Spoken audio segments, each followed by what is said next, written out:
நம்ம எளிமையான முறையில் FL ஸ்டுடியோலாம் ஒன்று பண்ணினோம். பட் என்னென்னா உங்களுக்கு அதை போட்டு காட்ட முடியாமல் ஒரு சிக்கலாகிடுச்சு. அந்த ப்ராப்பராக சவுண்ட் கார்டை வந்து இப்போ சிஸ்டத்தில் தான் கனெக்ட் பண்ணியிருக்கோம். இதை வந்து மொபைலில் கனெக்ட் பண்ணால் தான் கிளியராக உங்களுக்கு அது கேட்கும்.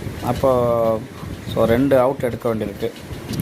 சவுண்ட் கார்டில் சிஸ்டத்துலேருந்து சவுண்ட் கார்டுலேருந்து மொபைலுக்கு அப்படி எடுக்க வேண்டியதாக இருக்குது. இந்த மொபைலில் வந்து C டைப் மட்டும் தான் கனெக்ட் பண்ண முடியுன்றதுனால எனக்கு ஒரு சின்ன சிக்கலாகிட்டது. இனி வரக்கூடிய தருணங்களில் உங்களுக்கு அதை நான் போட்டு காட்டுறேன்.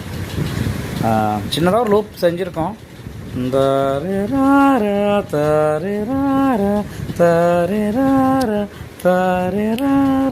இது தொடர்ந்து ஒழிச்சிக்கிட்டே இருக்கும். இது கூட சேர்ந்து நம்ம அப்படியே மெதுவாக வாசிக்கலாம். 1-2 நல்ல பாடல்கள் இருக்குது. எதுவுமே வந்து செயலாக்கமாக வரும்போது தான் அதனுடைய பலன் வந்து நல்லாயிருக்கும் அப்படின்னு நான் நினைக்கிறேன். உங்களுடைய ஆதரவு கொடுத்துக்கிட்டே இருங்க. சின்ன சின்ன வேலைகள் செய்யும்போது உங்களுக்கு நான் அதை சொல்லிக்கிட்டே வரேன்.